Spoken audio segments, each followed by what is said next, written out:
바이러스가 우리 삶에 수많은 고통을 주고 있습니다. 그러나 반대로 코로나19 바이러스 속 이 팬데믹 현상 속에서도 분명히 하나님의 어떤 뜻이 있을 것이다, 그리고 하나님의 계획이 있을 것이다라는 측면에서 우리는 좀 이 현상이 가져다 준 긍정적인 부분은 무엇일까를 되돌아보아야 합니다. 저도 그것을 묵상하면서 과연 코로나19로 인해서 우리가 받을 수 있는 하나님이 허용하신 의미가 무엇인지를 묵상했습니다. 그러면서 여러 단어가 머릿속에 스쳐 지나가고 떠올랐다가 사라졌습니다. 그 중에서 제일 제가 깊게 묵상할 수 있었던 단어는 멈춤이라는 단어였습니다. 멈춘다. 모든 것이 멈추어야 되는 상황이 온 인류에게는 고통이라고 우리는 정의를 내렸습니다. 그러나 그렇지만은 않습니다. 바쁘게 때를 지어 여행을 다니던 삶이 우리 가운데 멈추었고, 하늘에 떠다녔던 하루에 그 수만 대의 비행기들의 그 운항이 거의 멈추었고, 또 유명한 해변에는 인류의 그 발걸음이 멈추지 않아서 심각한 자연 훼손이 있었는데 그런 훼손들이 멈추었음을 우리는 볼 수 있습니다. 그래서 이 멈춤이란 단어를 과연 성경에서는 어떤 단어로 사용하는가라는 것을 살폈을 때 그 단어에 제일 적정한 게 견책이라는 단어입니다. 견책. 하나님께서 우리 가운데 책망을 주십니다. 그래서 견책을 꾸짖을 견 나무랄 책이라고 쓰는데, 이것은 신학용어로 바꾸면 하나님이 우리를 꾸짖고 나무라지만 그러나 동시에 그 의미는 우리에게로 돌아오는 기회요, 하나님의 은혜가 있음을 우리는 알고 있다라는 것입니다. 오늘 본문의 안식에 대한 하나님의 명령은 결국 멈춤이다라고 정의할 수가 있는 것이죠.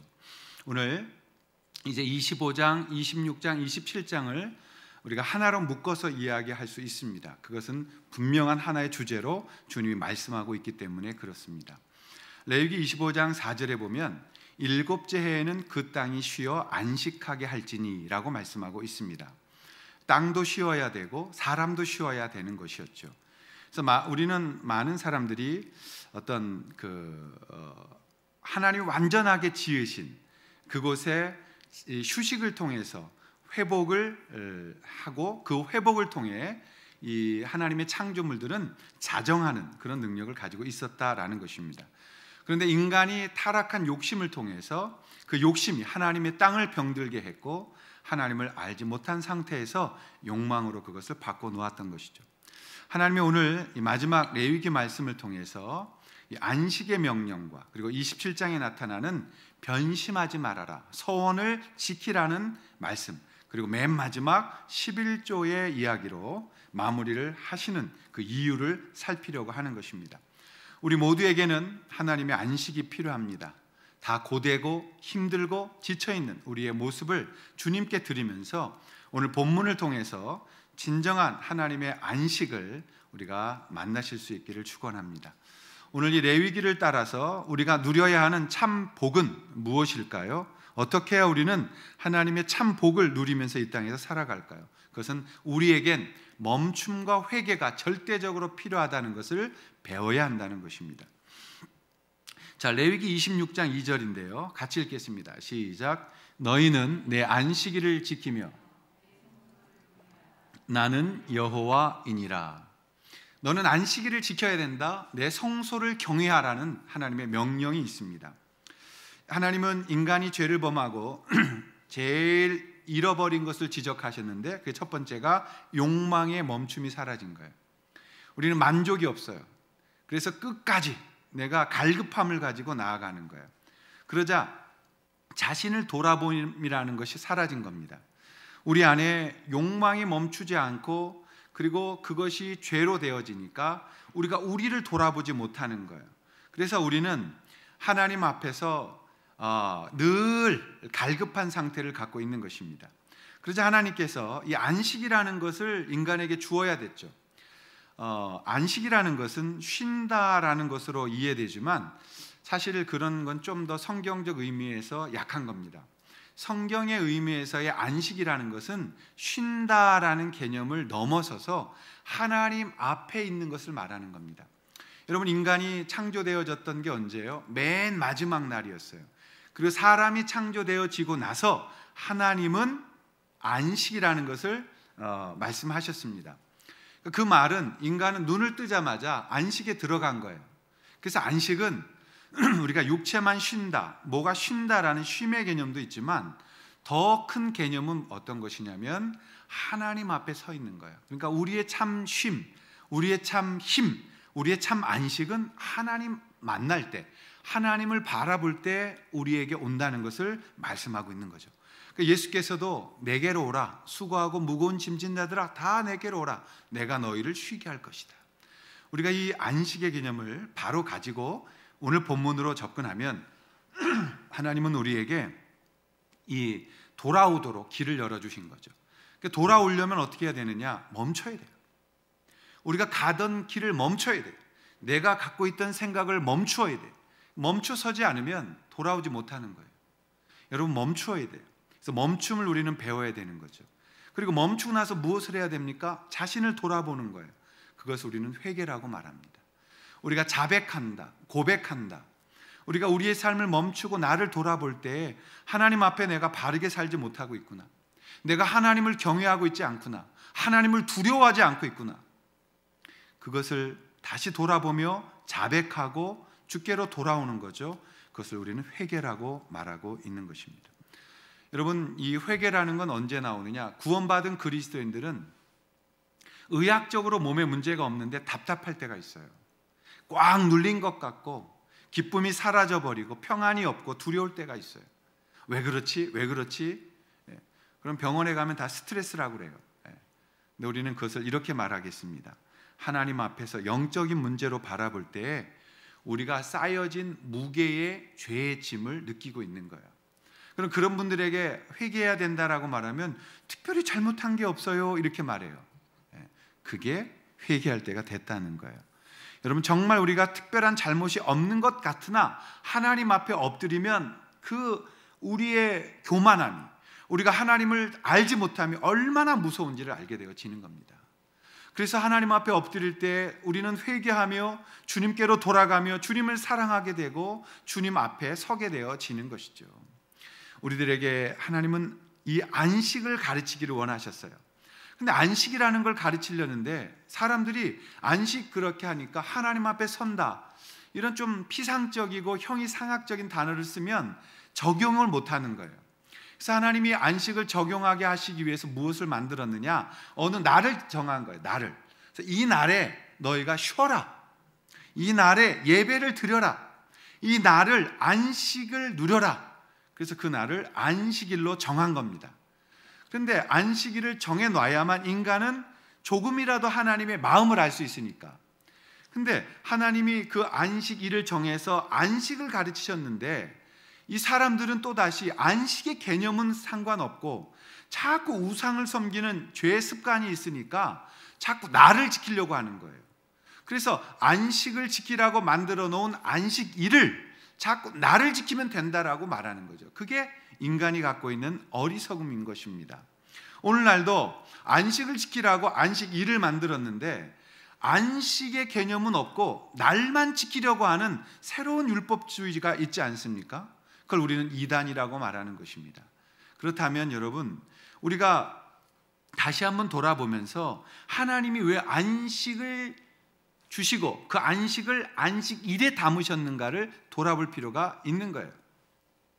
이런 종교주의자들이 우리가 되어져 가니까 바울은 갈라디아서 4장 10절과 11절에 이렇게 말씀하셨죠. 우리가 한번 같이 읽겠습니다. 시작. 너희가 날과 달과 절기와 해를 삼가 지키니 내가 너희를 위하여 수고한 것이 헛될까 두려워하노라. 내가 날과 달과 절기와 해를 지키는 것. 여러분, 무슨 날을 지켜요? 무슨 달을 지켜? 무슨 절기를 지켜? 여러분, 요즘 절기 지켜요? 그래서 안식일을 지켜야 된다라고 강조하는 분들에게 묻겠습니다. 왜 절기는 안 지키십니까? 그러면? 왜 지금 여러분 그들의 예배당에서 소를 안 잡습니까? 왜 지성소는 어디로 갔습니까? 제사장들은 어디로 갔습니까? 왜 날만 지키자고 목숨 걸고 덤빕니까? 이게 잘못된 거예요. 그래서 여러분, 모든 것은 의미를 갖고 있고 그 의미를 담기 위해서 신앙은 있는 것입니다. 그러니까 레위기를 통해서 절기를 배우지만 우리는 절기를 지키고 있지 않잖아요. 만약에 그렇게 생각을 하게 되면 레위기는 우리가 이 시대에 다룰 수가 없어요. 다 이루어졌기 때문에. 그러나 이 레위기는 오늘날도 우리에게 예수님을 통해서 완성되신 메시지를 주고 있다는 것을 기억할 필요가 있는 것입니다. 자, 신앙이란 마음으로 믿는 것이 시작입니다. 그러나 그것이 내 삶의 변화로 나와야 된다는 거예요. 무엇이에요? 우리가 의미만 가지고 있다라고 자랑해서는 안 되는 거예요. 신앙이란 그 의미를 가지고 있는 것이 내 삶 속에 녹아져서 변화되어진 내 삶의 열매로, 내 삶의 태도와 삶의 변화로 나타날 때 신앙이라고 말하는 거예요.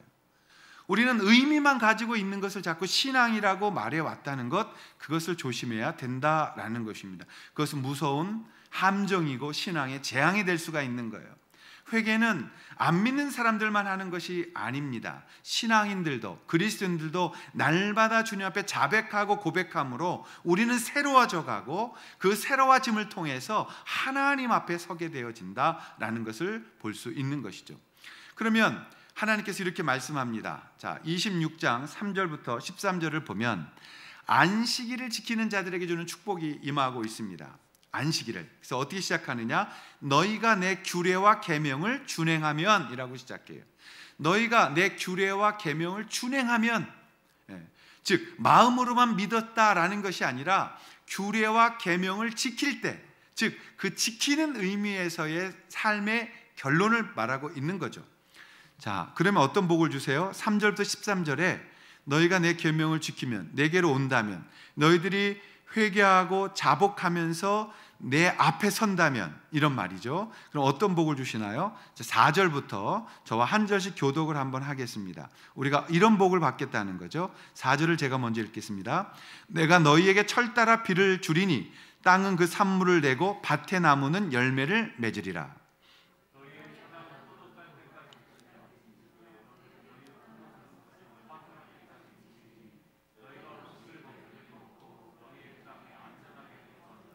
내가 그 땅에 평화를 줄 것인즉 너희가 누울 때 너희를 두렵게 할 자가 없을 것이며 내가 사나운 짐승을 그 땅에서 제할 것이요 칼이 너희의 땅에 두루 행하지 아니할 것이며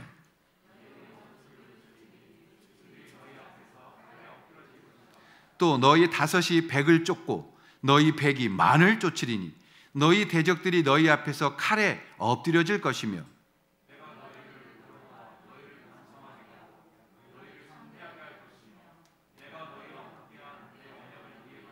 너희는 오래 두었던 묵은 곡식을 먹다가 새 곡식으로 말미암아 묵은 곡식을 치우게 될 것이며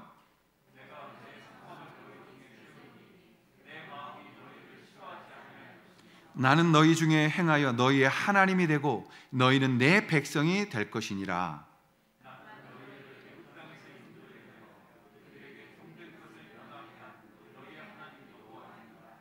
내가 너희의 멍에 빗장을 부수고 너희를 바로 서서 걷게 하였느니라. 아멘. 이게 우리가 받는 복이죠. 다시 말하면 거룩이라는 것입니다. 우리가 하나님의 명령을 지킬 때, 준행할 때, 그때 하나님 앞에 서는 거예요. 이슬람은 어디를 가든 이슬람법을 그 나라 국민의 법보다 위에 둡니다. 그거는 기독교보다 잘했어요. 저도 기독교 법이 이 나라 법 위에 서야 된다고 믿는 사람이에요. 그렇다고 무식하게 말하는 것이 아니라 하나님의 말씀이 제일 먼저 되어지는 것, 하나님의 말씀이 아니고서는 할 수 없는 것, 그 명을 지키고 그 계명을 지킬 때 우리가 이 복을 누리는 것이다라고 말씀하고 있는 거예요. 그러면 안 지키면 어떻게 되느냐? 14절부터 46절 마지막 절까지가 저주입니다. 그래서 14절부터 46절까지 보시면 이 저주의 고통이 너희들에게 있을 것이다 라고 말씀하고 있는 거예요. 여러분, 왜 우리가 회개하고 이 삶의 그 결론, 자백하는 것이 삶으로 나와야 되느냐? 신앙은 머리로만 끝나는 것이 아니에요. 신앙은 우리의 삶에 지켜질 때에 그것이 하나님의 말씀이 되어지는 것입니다. 안식은 하나님과 함께하는 것입니다. 안식이 없는 삶은 늘 갈급한 거예요. 그래서 항상 무엇을 줘도 갈급해.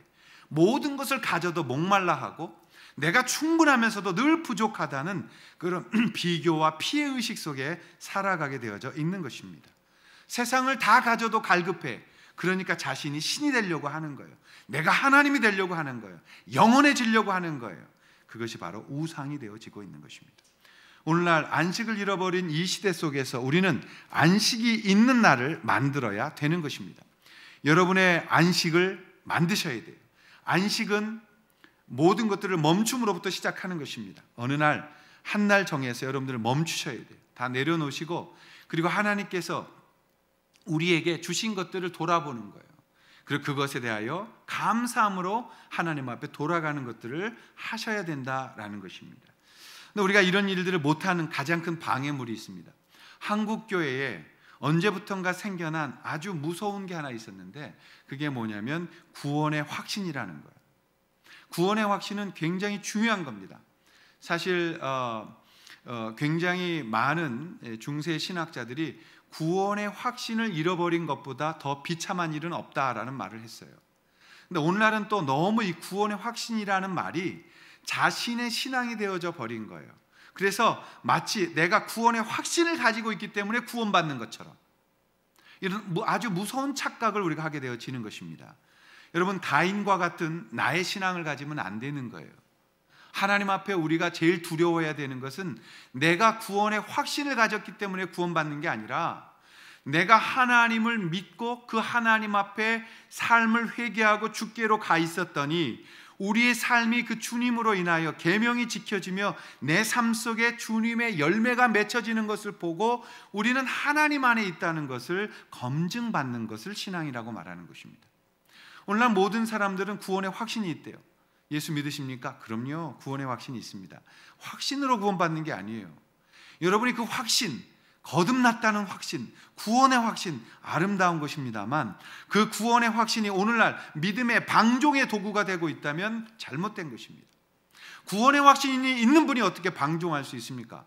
구원의 확신이 있는 분들이 어떻게 하나님 앞에 그렇게 소홀히 하나님을 대할 수 있습니까? 하나님을 속일 수 있습니까? 그것은 잘못된 구원의 확신이에요. 또 하나님 앞에 성도의 견인이 어떻게 이 확신이 자기 구원으로 변질될 수 있느냐 말이에요. 또 하나님 앞에서 예정의 확신이 어떻게 교만의 선민의식이 되어 하나님 앞에 내가 그렇게 살지 않으면서도 나는 예정 받은 사람이라고 말할 수 있겠습니까? 이런 두려운 착각의 시대를 오늘 우리는 살아가고 있는 것입니다. 우리는 결국 삶의 열매를 계속 살펴야 되고, 날마다 멈춤과 회개가 하나님께 드려지는 삶이 되어 하나님 앞에 맺는 열매를 통하여 말씀을 지키며 준행하는 것을 통하여 하나님 앞에 나아가는 그런 은혜와 또 멈춤과 그리고 회개가 우리 가운데 절대적으로 필요하다는 것을 잊지 마시고, 주님 안에 그것을 배워나가면서 이 레위기를 따라 하나님 앞에 참 복을 누리는 삶이 되실 수 있기를 주님의 이름으로 축원합니다. 자, 우리는 마지막 27장의 결론을 통해서 무엇을 배워야 되겠습니까? 두 번째로 그것은 우리의 신앙이 변심하지 않도록 하나님께 약속을 지켜야 한다는 것입니다. 자, 27장 1절과 2절 말씀인데요, 한번 같이 읽겠습니다. 여호와께서, 시작. 여호와께서 모세에게 말씀하여 이르시되, 만일 어떤 사람이 사람의 값을 여호와께 드리기로 분명히 서원하였으면 너는 그 값을 정할지니. 서원의 문제가 27장에 나옵니다. 서원해라, 서원. 이 서원이란 말이 오늘날로 말로는 약속 지키라는 거예요. 근데 하나님 앞에 서원의 문제는 하나님과의 약속의 문제라고 정의를 내리면 맞는 겁니다. 약속을 지켜야 돼. 우리가 은혜 받으면 뭐예요? 약속하잖아요. 어떻게? 우리가 구원받았고 감격하고 예수님 영접하고 뭐라고 약속했어요? 저 주님 위에 살게요. 저 주님만 위해 살게요. 그리고 은혜 받고 또 잘못하고 회개하고 뭐라고 약속해요? 저 주님 예배 삶 속에 살게요. 주님을 위해 살게요. 이렇게 하나님 앞에 언제나 거룩한 약속을 우리가 합니다.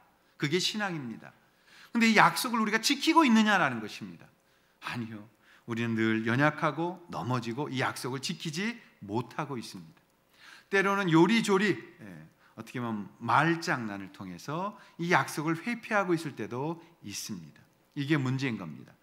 그러자 이 약속을 해놓고도 지키지 않는 일들이 굉장히 많아지자 주님은 그 지키지 않는 그 저주의 결과를 아까 말씀드렸던 본문을 통해서 말한 거죠. 너희가 안 하면 14절부터 46절까지 이런 저주가 고통스럽게 너에게 있을 것이다.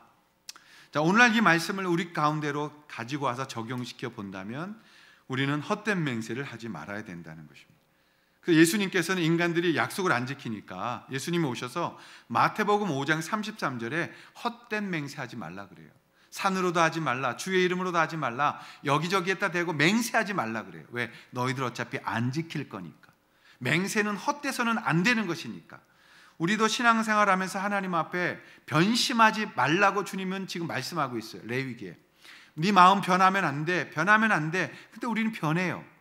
그래서 이 안식일을 정해서 안식을 지키게 했던 것처럼 우리의 마음이 변하지 않도록 하기 위해서 하나님의 하나의 제도를 만드신 게 마지막 결론이에요. 그게 레위기 마지막 27장 마지막 단절 30절부터 34절에 나오는 11조입니다. 11조가 여기 등장해요. 11조가 무엇인지를 다시 우리가 생각해 보아야 되고 배워야 되는 것입니다. 여러분 11조 그러면 어떤 멍청한 한국의 그 신학자도 아닌 학자 한 명 있었어요. 목소리 쉬고 머리 빡빡 깎고 있는 분. 11조를 얼마나 욕했는지 제가 굉장히 불쾌했습니다. 그래서 이메일 보냈어요. 제대로 알고 하셨으면 좋겠다. 11조는 교회가 돈 걷는 게 아닙니다. 11조는 돈 내라는 이야기가 아니에요. 11조는 하나님 앞에 우리의 사랑의 약속을 지키도록 만들어주신 하나님의 제도인 것입니다. 11조를 우리가 잘못 알고 있는 거예요.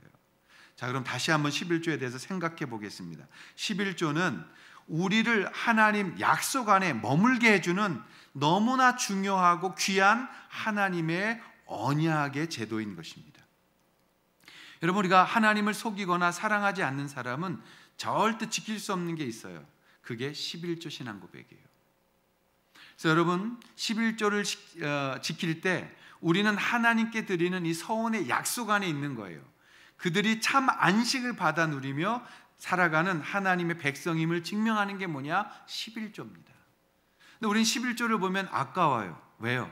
돈이기 때문에 그래요. 돈에 대하여 11조에 대해서 아깝다는 것은 누구를 섬기고 있는 거예요? 만몬을 섬기고 있는 거예요. 그러니까 내가 하나님 앞에 약속을 어기고 있는 거예요.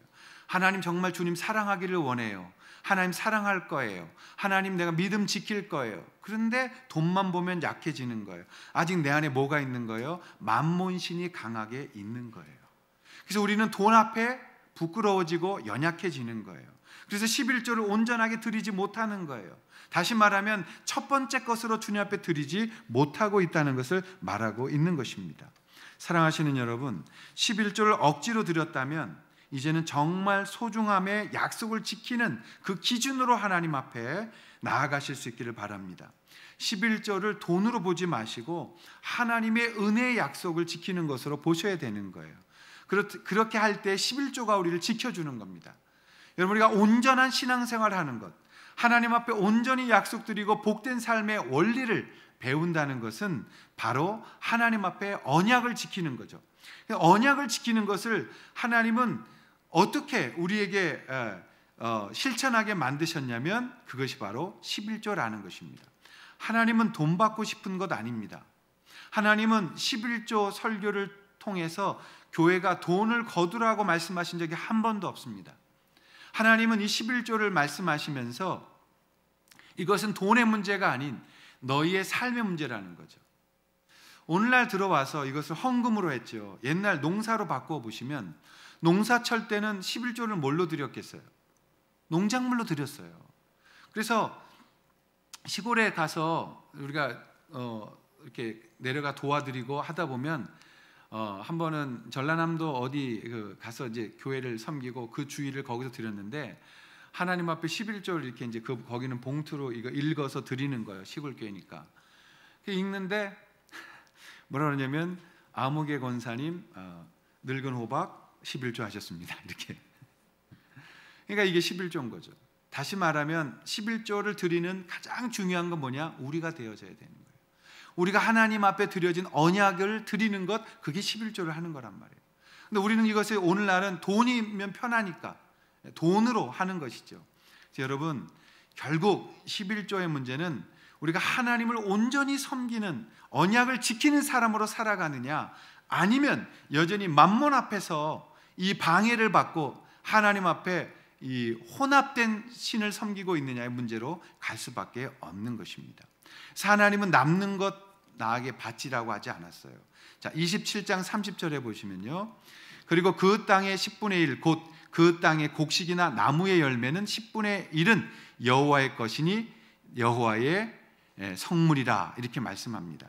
다시 말하면 11조는 서원과 다르다는 거예요. 서원은 하나님 앞에 약속하는 거예요. 하나님, 나 이렇게 살겠습니다. 그리고 그 약속을 지키는 증거가 뭐냐? 11조로 나타난다는 것입니다. 그래서 이 11조는 어떻게 드려야 되느냐? 첫 번째 것으로 드려야 된다, 이거예요. 첫 번째 것. 자, 27장 26절입니다. 한번 같이 읽겠습니다. 27장 26절 시작. 오직 가축 중에 처음 난 것은 여호와께 드릴 첫 것이다. 이게 중요한 거예요. 여러분, 그렇다면 11조를 어떻게 드리느냐? 우리가 일을 했습니다. 그 일을 하고 우리가 얻은 소득이 있습니다. 그것이 무엇이든, 곡물이든 아니면 무엇이든 하나님 앞에 첫 번째 것입니다. 그 첫 번째 것을 주님 앞에 드리고 싶습니다. 그래서 드리는 겁니다. 그게 온전한 11조의 출발입니다. 그러면 11조의 정신은 무엇입니까? 이제 우리가 10분의 1을 드렸습니다. 그리고 나머지 10분의 9가 남았습니다. 그 10분의 9를 가지고 우리는 어떻게 살아야 합니까? 이 고민을 할 수 있어야 되는 거죠. 내가 주님 앞에 온전히 약속을 주님 나라와 주의 의를 위해 살기로 드렸습니다. 그러므로 이제 남은 것을 가지고 나는 어떻게 살아야 할까요? 주님, 이것이 다 주님의 것입니다. 그러므로 나는 10분의 1은 주님의 것으로 구체적으로 고백으로 드렸습니다. 그리고 이제 남은 것을 10분의 9를 가지고 내가 어떻게 그리스도인답게 이 땅을 살 수 있는가? 내가 어떻게 하나님의 자녀답게 이 땅에 거룩함으로 구별된 삶을 사는가? 내가 어떻게 하나님의 나라의 확장을 위하여 이것을 사용할 수 있는가를 주님, 제가 고민하는 삶을 살길 원합니다. 그것이 바로 11조를 드리고 있는 거죠.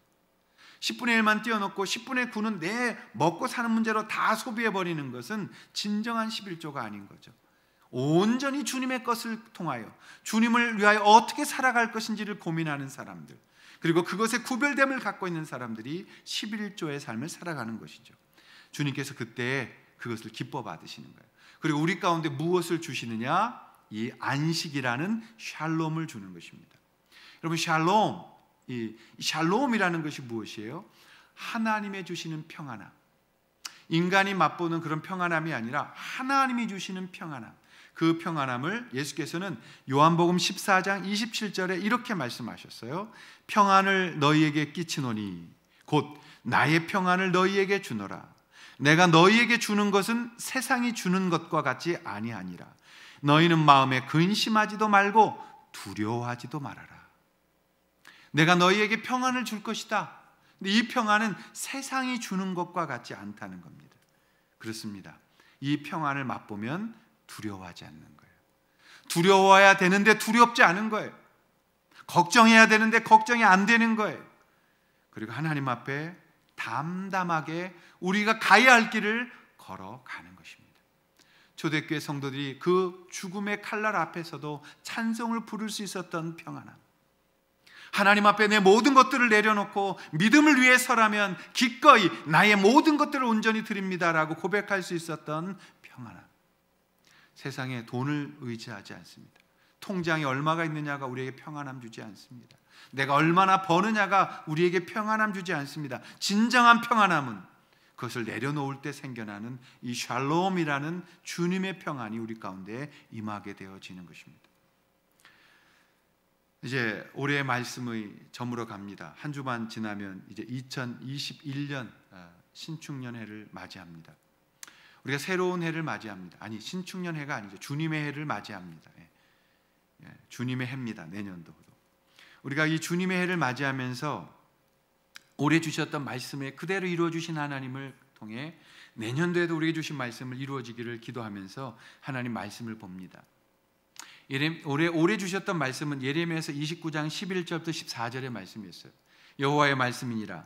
너희를 향한 나의 생각을 내가 아나니 평안이요 재앙이 아니니라. 너희에게 미래와 희망을 주는 것이니라.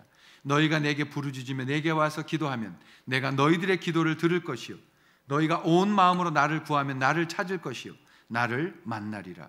이것은 여호와의 말씀이니라. 나는 너희들을 만날 것이며 너희를 포로된 중에서 다시 돌아오게 하되 내가 쫓아보내었던 나라들과 모든 곳에서 모아 사로잡혀 떠났던 그곳으로 돌아오게 하리라. 이것은 여호와의 말씀이니라.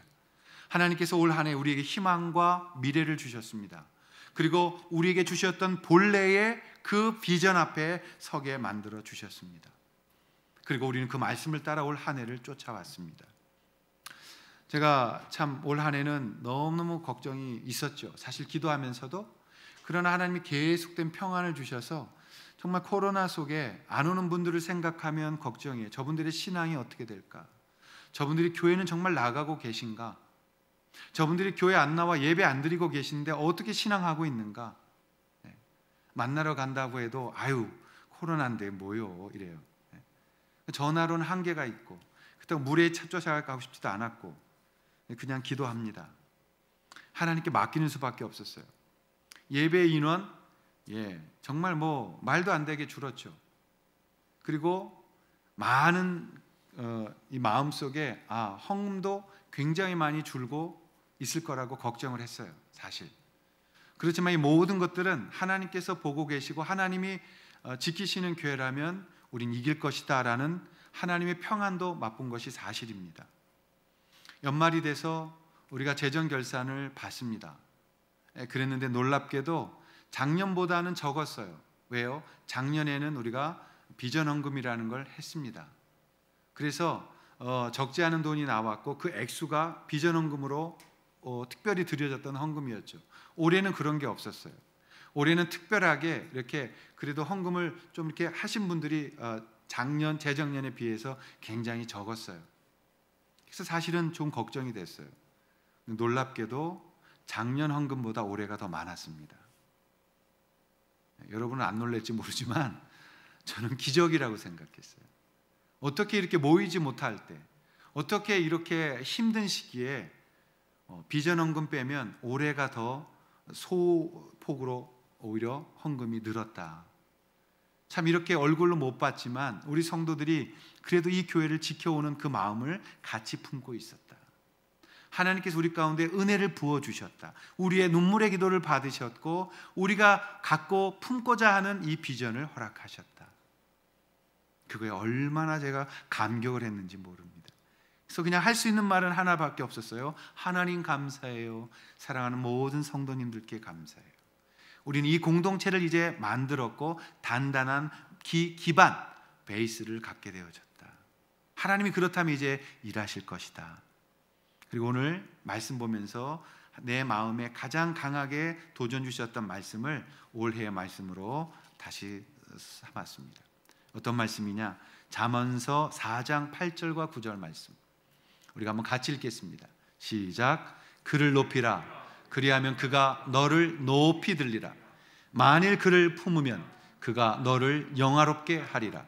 그가 아름다운 관을 내 머리에 두겠고 영화로운 면류관을 내게 주리라 하셨느니라. 아멘. 올해 애썼던 우리 모든 성도들이 이제 내년도 2021년도 받을 복은 무엇입니까? 그를 높이는 것입니다. 그리하면 그가 너를 높이 들 것이다. 만일 그를 마음에 품으면 그가 너를 영화롭게 할 것이다.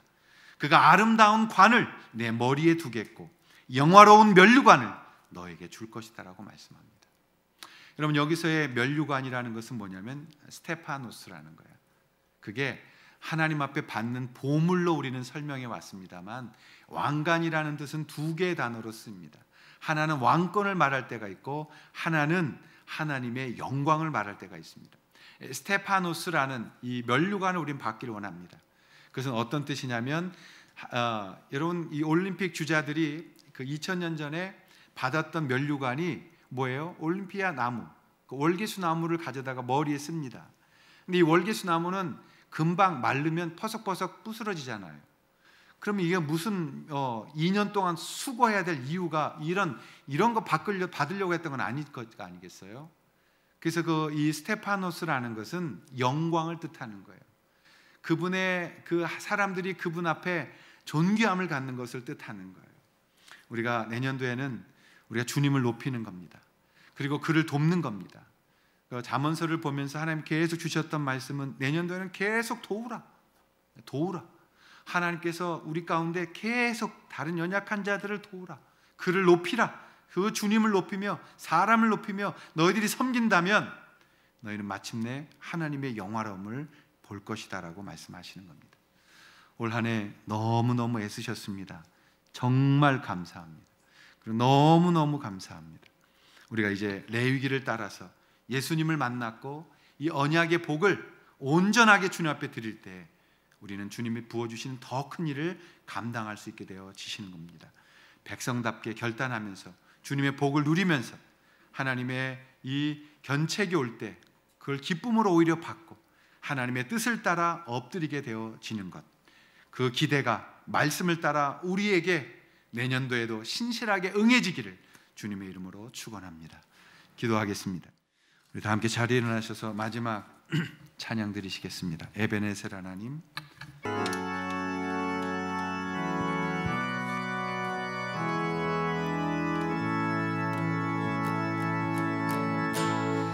감사하신 하나님, 에베네셀 하나님, 살아계신 하나님, 에베네셀 하나님, 여기까지 인도하셨네. 감사하신 하나님, 여기까지 인도하셨네. 살아계신 하나님, 감사하신 하나님, 감사하신 하나님, 에베네셀 하나님, 에베네셀 하나님, 살아계신 하나님, 살아계신 하나님, 에베네셀 하나님, 에베네셀 하나님, 감사하신 하나님, 감사하신 하나님, 에베네셀 하나님,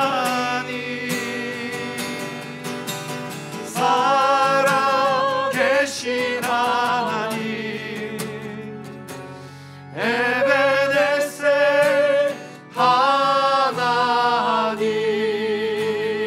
하나님.